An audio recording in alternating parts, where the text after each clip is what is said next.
Welcome back to Marshall Remodel. On today's show, we're going to be taking some frameless mirrors and I'm going to be building frames for them for our bathroom mirrors, and I'm going to be using barnwood. So I'm going to take some barnwood that I already have and I'm going to get it cut down to the dimensions I want, and I'll show you kind of what I like to do. You could use this with cut wood, kind of whatever you like, if you want to paint it or stain it.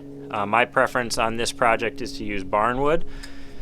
I'm going to be using some of Kreg Tools pocket hole jigs to complete this project, so I'll take you through the different pocket hole jigs that I have and show you how I'm going to utilize those. But let's go ahead and get started. The mirrors that I'm going to be framing out are 36 by 30. So they're I'm going to use them as 36 inches wide, 30 inches tall. They're going to have mitered corners, and I'm going to cut a pocket for the mirror to fit in. So let's go ahead and get started. Alright, so we have these all cut down, ripped down to 3-inch pieces. So for the sake of this project and this video, I'm going to be building 3 of these, but we're just going to break it down and do 1 and then probably time lapse the other 2. So I'm going to need 2 of those pieces I just ripped down to make the frame. So now what I'll do is I'll get those cut on my miter saw, and then I'm actually going to plane down one side to get it nice and smooth so it sits against the wall nice and even.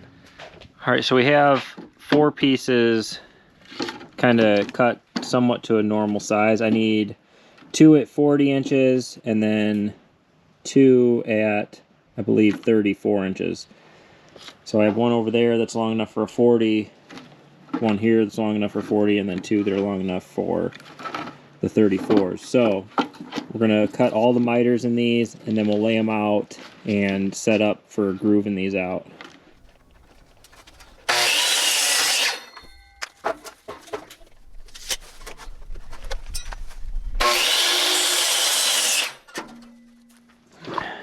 Alright, so you can see we have a 30-inch by 36-inch wide frameless mirror. I'm cutting my pieces 4-inch longer on each side. That way I have 1 inch. The actual mirror will be recessed into the frame 1 inch. So I'm cutting these 4 inches longer. So this side I did 40, and then this side I did 34. So here are the pieces here. We're going to be running it the long way, so 40 this way, 34 up that way. The mirror itself is 36 by 30. So now that we have this, we have to groove. I'm going to choose to groove this out so the mirror actually sits in a cutout in the frame versus just notching it out and then using something to hold the mirror in place. That's just my personal preference. So we're going to set the table saw up to cut a groove through here, and then we'll put this whole frame together with the mirror in it. Alright, for this next step, to cut a groove in your frame, I'm using a dado set. If you do not have a dado set, you just have to make a series of cuts just with your single blade. So you have to mark it out, run all your pieces through, move your fence over, run it through again. I have it set up right now to cut a 5/16 groove, which I think will be big enough for this mirror. This mirror is just under a 1/4 inch. That'll give me a little play. So we're going to go ahead and set this up to run down the inside edge of the frame, and we'll get it grooved out. Make sure whenever you're making adjustments, like changing blades or anything like that, you unplug your machine so you don't end up cutting your finger off.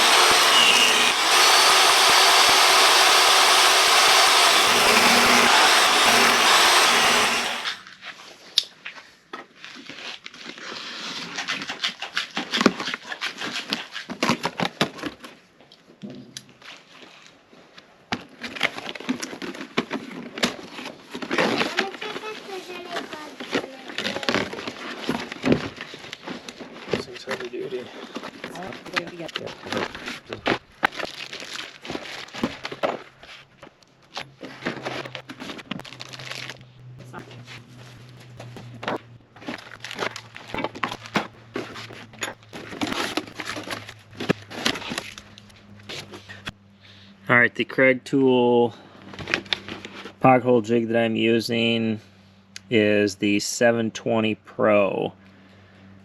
So we're going to check this out and see how it works. So if you have a spot that you want to permanently mount this, you can bring these wings out, put screws down through your bench top.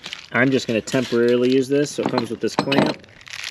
It slides right in this little back groove, and then you just tighten that down, and then that holds this in place. So that's how I'm going to use it. We'll get it the rest of the way set up, figure out what screws and how far I'm going to set the stop down on the drill bit, and we'll get going. So these are the extension adapters. So they just go up here in this little groove here on both sides.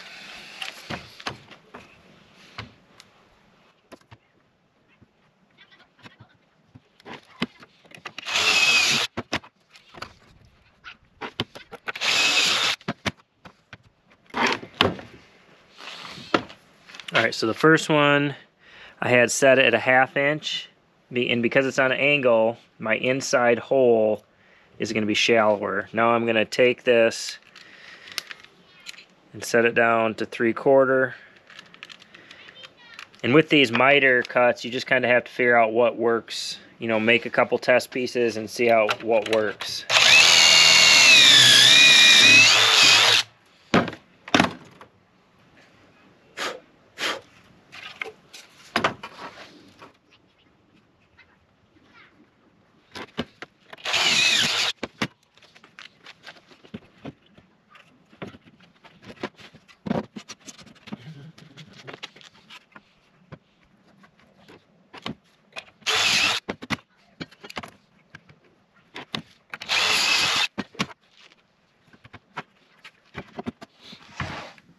Alright guys, so we got, now if you're using some nice finished wood outside of barn wood, this is going to get a lot nicer look to it, but this is going to be behind, so this looks good.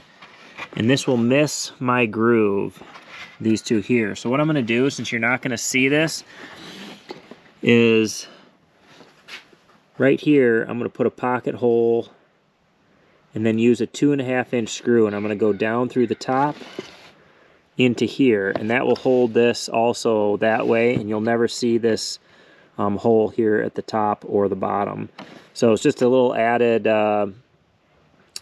thing I'm going to do just to give this a little bit more strength. Not necessary, but I'm kind of the type that likes to go overboard.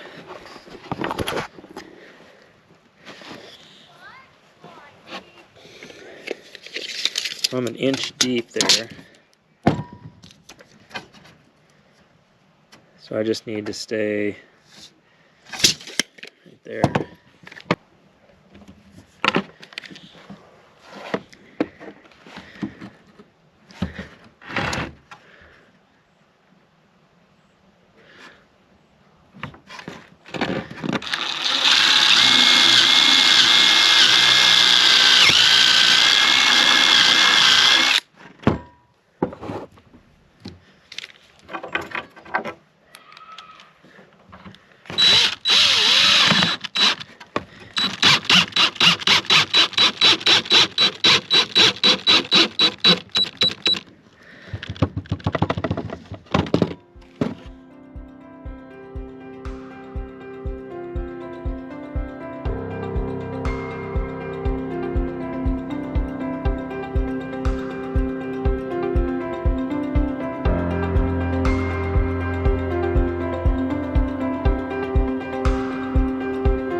Alright, so there's lots of different ways to do things, and this Kreg, this pocket hole jig, Kreg tool has a lot of different models. So I used this to do it the first time.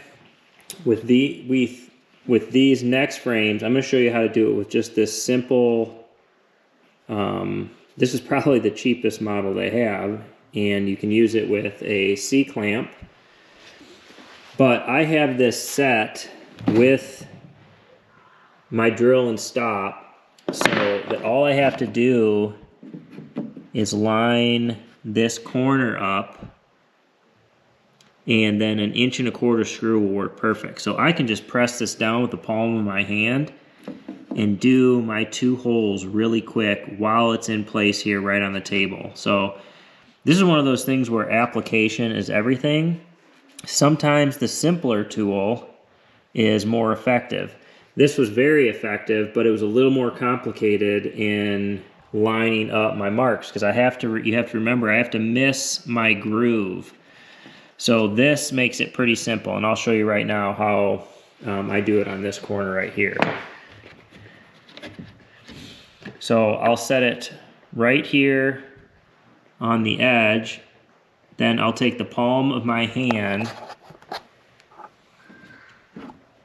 kind of hard to do,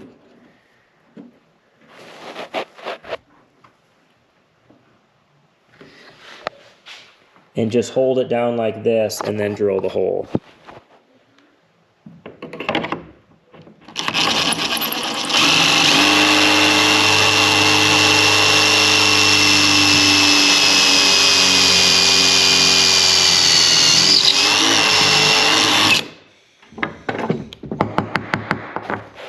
And you can see I got a perfect little jig, or I got a perfect little hole doing it that way. Now I'll do 2 of these.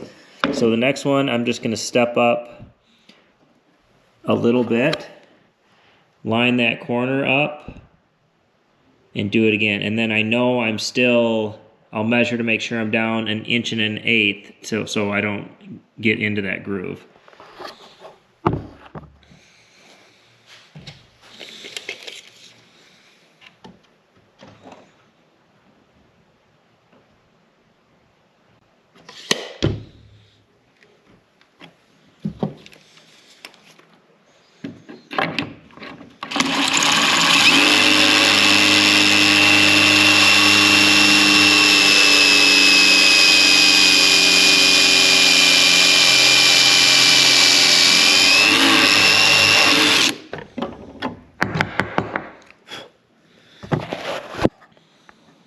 And you can see I have good results here. So now I can clamp this together and put my 2 screws in there. I'm good. Now on these frames, that's the long side and this is the long side. You're not going to see this because this is only going to be about that high off of the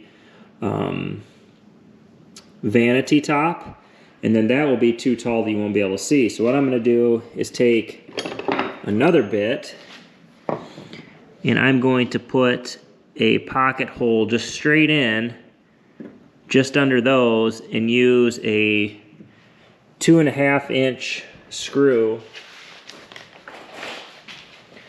to go up through like so, and then that just gives me a little more strength. So 2 on the bottom going into each side, and then just underneath I will put a 2½ up all the way through, and that really locks that all together.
right, so we have the mirror in there. We have all the pocket screws in. Like I said, I put one on the top and the bottom, a 2.5 inch, because you're not going to ever see the top or the bottom. This is old, really dry wood, so I thought that would really help secure this. I just used the pocket hole drill bit and stop just to recess these in a little bit, and that really worked good.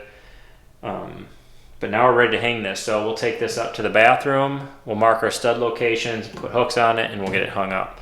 But we're going to get that other one together first, and then we'll take them both up.